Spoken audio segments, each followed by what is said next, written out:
Anil അംബാനിയും Epstein file ആരെയാണ് നിങ്ങൾ ഒരുക്കിയിരിക്കുന്നതെന്ന അനിൽ അംബാനിയുടെ ചോദ്യത്തിന് മറുപടിയായി എപ്സ്റ്റീൻ പറഞ്ഞത് സ്വർണ്ണ മുടിയുള്ള ഒരു സ്വീഡിഷ് പെൺകുട്ടിയെ എന്നായിരുന്നു. നിങ്ങളുടെ വിസിറ്റ് ഇത് കൂടുതൽ രസകരമാക്കും എന്നും എപ്സ്റ്റീൻ കൂട്ടിച്ചേർക്കുന്നു. ഇതിന് അനിൽ അംബാനി നൽകിയ മറുപടി അത് ഏർപ്പാടാക്കൂ എന്നായിരുന്നു. എപ്സ്റ്റീനും അനിൽ അംബാനിയും തമ്മിലുള്ള സന്ദേശങ്ങൾ പരിശോധിച്ചാൽ ഒരു കാര്യം വ്യക്തമാകും. അനിൽ അംബാനിക്ക് ഈ എപ്സ്റ്റീൻ എന്ന് പറയുന്ന വ്യക്തി ഒരു കുടുംബത്തെ പോലെയായിരുന്നു. സ്ത്രീകൾക്കിടയിലുള്ള തന്റെ താല്പര്യത്തെക്കുറിച്ച് പോലും അംബാനി ഈ മനുഷ്യക്കടത്തുകാരനുമായി അതുപോലെ തന്നെ ബാലപീഡകനുമായി ചർച്ച ചെയ്തു.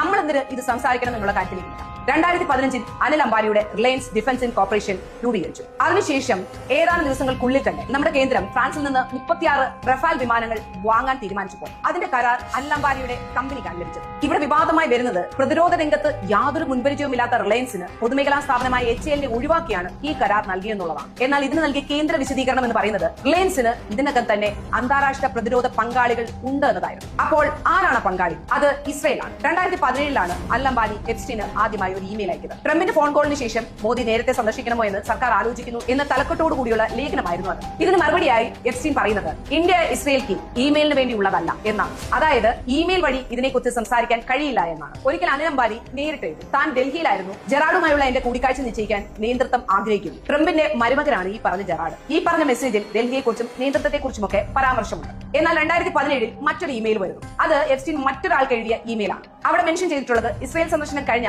നമ്മുടെ പ്രധാനമന്ത്രിയെ കുറിച്ചാണ്. ഇന്ത്യൻ പ്രധാനമന്ത്രി എന്റെ ഉപദേശം സ്വീകരിച്ചു, അത് ഫലിച്ചു. അതേ ദിവസം തന്നെ എപ്സ്റ്റീൻ അംബാനിക്ക് ഒരു സന്ദേശം അയച്ചു. നിങ്ങളുടെ ആളുടെ പ്രകടനം മികച്ചതായിരുന്നു, അത് നന്നായി നടപ്പിലാക്കി. ഇസ്രയേൽ തന്ത്രമായിരിക്കും മോദി ട്രംപ് കൂടിക്കാഴ്ചയിൽ മുന്നിട്ട് നിൽക്കുക എന്നും അതിനകത്ത് സൂചിപ്പിച്ചിട്ടുണ്ട്. ഇവിടെയെല്ലാം ഇസ്രയേൽ ഒരു പ്രധാന ഘടകമായി തന്നെ നിൽക്കുന്നുണ്ട്. ഇനിയുള്ള ചാറ്റ് പ്രകാരം എപ്സ്റ്റീനും അംബാനിയും 2017 ഫെബ്രുവരിയിലും കൂടിക്കാഴ്ച നടത്തിയിട്ടുണ്ട്. ഈ കണ്ടുമുട്ടലിന് ശേഷം അംബാനി എപ്സ്റ്റീന് ഇങ്ങനെ ഒരു മെയിൽ അയച്ചു: ഇന്ത്യൻ ബന്ധങ്ങൾക്ക് പ്രതിരോധ സഹകരണത്തിനും വേണ്ടി വൈറ്റ് ഹൌസുമായി എങ്ങനെ ഇടപെടണമെന്നതിൽ നിങ്ങളുടെ മാർഗനിർദ്ദേശം ആവശ്യമുണ്ട് എന്നതായിരുന്നു അത്.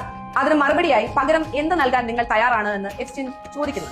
തിരിച്ച് അംബാനിയുടെ മറുപടി ഇങ്ങനെയാണ്: ഇന്ത്യൻ വിപണികൾ എന്താണോ ഫലിക്കുക അത് നൽകാം. ഇവിടെയാണ് താൻ ഇതെല്ലാം ചെയ്യുന്നത് നിയന്ത്രണത്തിന് വേണ്ടിയാണ് എന്ന് അംബാനി പറയുന്നത്. 2019 മെയ് 24 അനിൽ അംബാനി ജെഫ്രി എപ്സ്റ്റീനെ അയാളുടെ മാഡിസണിലുള്ള വീട്ടിൽ വെച്ച് നേരിട്ട് കണ്ടിട്ടുണ്ട്. ഇതിന് തൊട്ടു പിന്നാലെയാണ് എപ്സ്റ്റീൻ ട്രംപിന്റെ അടുത്ത സഹായിയും വൈറ്റ് ഹൌസ് മുൻ ചീഫ് സ്ട്രാറ്റജിസ്റ്റുമായ സ്ലീവ് ബാനസിന് ഒരു സന്ദേശം അയച്ചു. ബാനനോട് എപ്സ്റ്റീൻ പറഞ്ഞത് വളരെ താല്പര്യമുണർത്തുന്ന മോദി മീറ്റിംഗ് എന്നായിരുന്നു. കൂടാതെ അനിൽ അംബാനിയെ മോദി സ്കൈ എന്നും എപ്സ്റ്റീൻ വിശേഷിപ്പിച്ചിട്ടുണ്ട്. അതേ ദിവസം തന്നെ നമ്മുടെ പ്രധാനമന്ത്രി സ്ലീവ് ബാനനെ കാണണമെന്ന് നിർദ്ദേശിച്ചുകൊണ്ട് എപ്സ്റ്റീൻ അംബാനിക്ക് സന്ദേശം അയച്ചിട്ടുണ്ട്. അംബാനി ആ മെയിലിന് തീർച്ചയായും എന്ന മറുപടിയാണ് നൽകിയത്. ഇതിനെ സർക്കാരിന്റെ ഒഫീഷ്യൽ പ്രതികരണമായി എടുത്ത എപ്സ്റ്റീൻ മണിക്കൂറുകൾക്ക് ശേഷം ബാനനോട് മോദി ഈസ് ഓൺ ബോർഡ് എന്ന് പറയുന്നുണ്ട്. ഇന്ത്യയുടെ പ്രതിരോധ കരാറുകളും സ്വകാര്യ കമ്പനികളുടെ ഇടപെടലുകളും എല്ലാം തന്നെ ഒരു അസ്വാഭാവികമായ അവസ്ഥയിൽ ഡീൽ ചെയ്യപ്പെട്ടിരുന്നത്. ഇവിടെ അതുകൊണ്ട് തന്നെ നമ്മൾ ചർച്ച ചെയ്യേണ്ട കാര്യം ഇന്ത്യയിൽ ബാങ്ക് തട്ടിപ്പ് കേസിൽ പ്രതിയായ ഒരാൾ അമേരിക്കയിൽ മനുഷ്യക്കടത്തിന് ശിക്ഷിക്കപ്പെട്ട ഒരാളിൽ നിന്ന് സർക്കാരിന് വേണ്ടി ഉപദേശങ്ങൾ തേടിയായിരുന്നോ എന്ന കാര്യമാണ്.